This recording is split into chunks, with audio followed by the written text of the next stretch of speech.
Do you know how long ago Trump's impeachment was?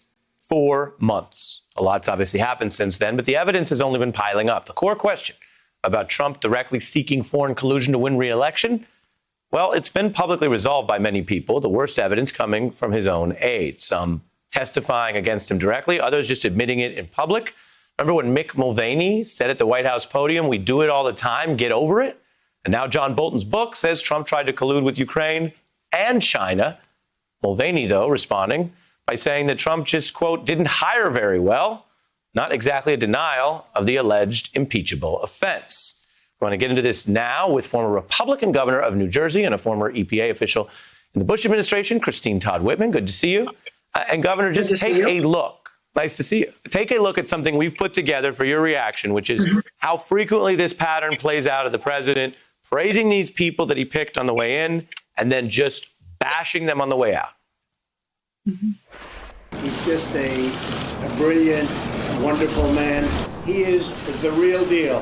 What about General Mattis? Is he going to leave? It could be that he is. I think he's sort of a Democrat, if you want to know the truth. I like Bolton. I think he's, tough cookie, knows what he's talking about. He made some very big mistakes. John wasn't in line with what we were doing. Mr. Tough Guy. I have tremendous respect for him. He's a world-class player. We disagreed on things. We were not really thinking the same. He's a man of integrity, a man of principle, and a man of total, utter resolve. Jeff Sessions was a disaster as Attorney General. He's not mentally qualified to be Attorney General.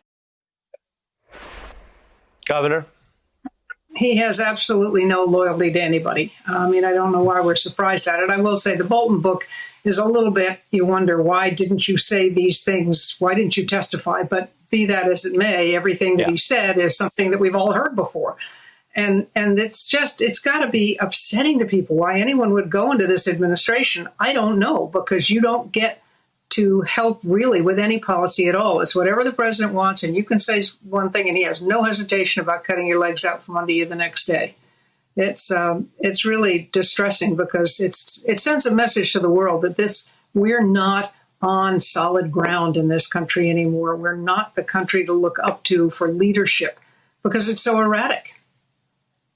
You've done both. As a governor, buck stops with you. You call the shots. We're talking about all these controversies with public safety, with policing.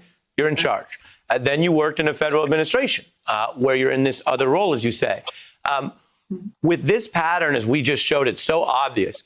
How is it that, and you're a moderate Republican, that's you served, how is it in your view that other Republicans or experts look at what is in public here and say, oh, I should jump in and serve with Trump? Do they think they'll be different? Well, they just like the trappings of power, and they do think they'll be different. Everybody thinks they're going to be different, just like nobody ever thinks they're going to die. We all will at some point, but nobody embraces that thought. And certainly members just want to be near power. They want to be there. They want to be the ones that are being quoted. They want the ones to be on your show and to be interviewed. That's what it's all about, that feeling of power. And they're willing to put their principles, so it's really troubling, they're willing to put their principles on the shelf when they do it. And that's what I think is unacceptable. I appreciate your candor, because that's a question people ask, and you've been close to it. You're giving the real answer of what motivates some of them. The final question is, given what Bolton's saying, however tardy, do you feel that it underscores a national security problem in the Trump administration that's going on over here while we're understandably busy with everything else? Absolutely. And it's something, again, that we have known about for some time. But Trump is a master of redirecting the dialogue and the news cycle. And so he'll say something appalling, the way he just said that gentleman who was pushed down in Boston, I guess it was, at the demonstration, wherever he was pushed down and cracked his head. It's too bad it had to happen to him. No. It didn't have to happen to him. He said he was in the police face, so they had to do what they had to do. They didn't have to push him down like that. They didn't have to walk by him while he was bleeding from his ear. The man is still in a coma and can't move. He's paralyzed. This is the kind of man we have as president, and he's just, as you and I have talked about this before, he's not reflective of who we are as a country, as a people. And he's also putting us in I believe, a more dangerous position, because the rest of the world is not taking us seriously, and Russia and China are rushing into the vacuum.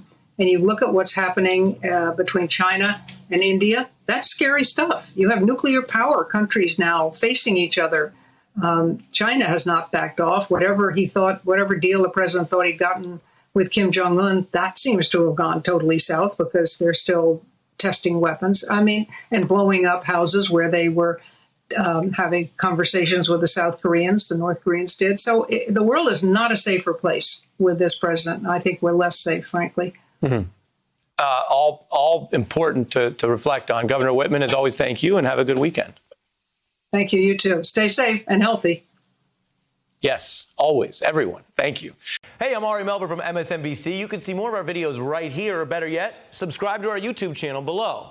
You could have been anywhere in the world, but you're here with us, and we appreciate that.